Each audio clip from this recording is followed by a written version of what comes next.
Welcome to వినోద విజ్ఞానం. ఈరోజు కథ అవినీతి దెబ్బ. సిల్లంగేరి అనే పట్టణంలో గోపాలయ్య అనే ఉద్యోగి ఉండేవాడు. అతను సంపాదించే జీతం అతని భార్య తాయారమ్మ హాయిగా జీవించడానికి సరిపోయేది.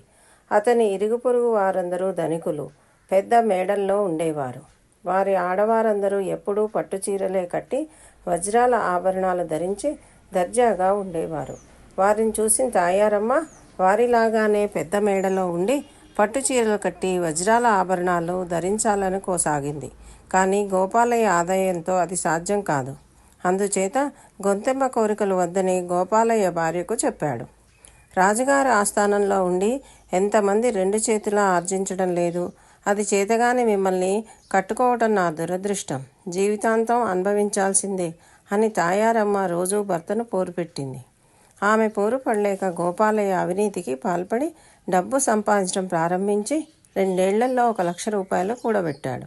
ఈ డబ్బుతో 2 మేడలు, 3 ఎకరాల మాగాణి భూమి, తాయారమ్మకు పట్టుచీరలు, రవ్వల ఆభరణాలు కొందామనుకునేసరికి అతనికి ఒక పెద్ద సమస్య ఎదురయ్యింది.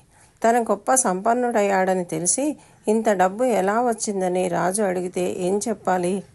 మీ స్నేహితుడు గోవిందయ్య శెట్టి దగ్గర అప్పు తీసుకున్నట్టు నాటకం ఆడితే సరిపోదు అన్నది తాయారమ్మ. గోపాలయ్య గోవిందయ్య శెట్టి వద్దకు వెళ్ళి విషయమంతా చెప్పి నీకు ఒక దొంగ అప్పు పత్రం రాసిస్తా.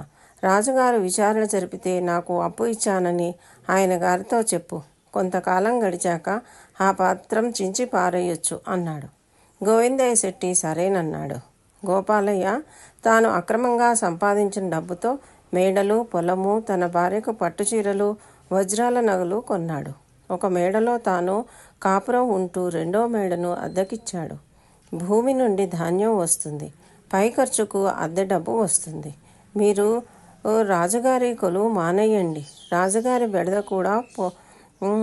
కూడా పోవచ్చు అని తాయారమ్మ గోపాలయ్యకు సలహా ఇచ్చింది. గోపాలయ్య భార్య చెప్పినట్టే చేశాడు. ఒకరోజు గోవిందయ్య శెట్టి అకస్మాత్తుగా చనిపోయాడు.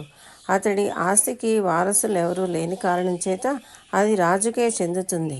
రాజోద్యోగులు వచ్చి శెట్టి తాలూకా స్థిర చరాస్తులను స్వాధీనం చేసుకున్నారు. అందులో అనేక అప్పుపత్రాలతో పాటు గోపాలయ్య రాసి ఇచ్చిన పత్రం కూడా ఉన్నది. గోపాలయ్య తన ఉత్తుత్త బాకీని రాజుగారికి తీర్చవలసి వచ్చింది. అతని దగ్గర వేరే డబ్బు లేకపోవడం చేత గోపాలయ్య స్థిర చరాస్తులన్నింటినీ జప్తు చేసి వేలం వేశారు. అతని అక్రమ సంపాదన పోగా తాయారమ్మ బుద్ధి తక్కువ సలహా వల్ల ఉన్న ఉద్యోగం కూడా పోయింది. అతనికి బిచ్చమెత్తుకోవడం తప్ప వేరే మార్గం ఏదీ మిగల్లేదు. ఆ పని చేయడానికి గోపాలయ్య పుట్టి పెరిగిన పట్టణం వదిలి తన భార్యతో సహా మరొక దేశం వెళ్ళి అక్కడ భిక్షాటన చేస్తూ దుఃఖంతో జీవించసాగాడు. Thank you.